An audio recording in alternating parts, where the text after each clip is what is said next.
عندي سؤال لأي حد بيشتغل. هو ليه مفيش توزيعات عيد العمال؟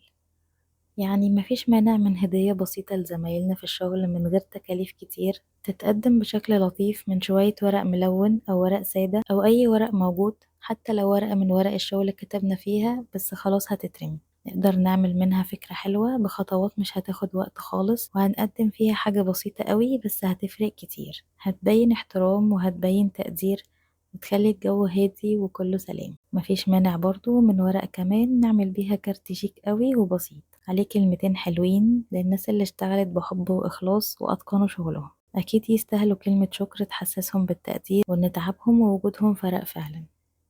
شكرا لكل واحد بيشتغل وبيتقن عمله، وشكرا لكل اللي بيراعي ربنا وعارف إن شغله ده حتى لو كان بسيط بس يمكن يكون نقطة فارقة في حياة حد تاني. كلمة قلتها أو خدمة قدمتها أو حاجة عملتها بإتقان، كل ده ليه أثر كبير قوي حتى لو ما كنتش شايفه. انت بتبني وبتأثر ووجودك فعلا مهم، فبجد شكرا ليك.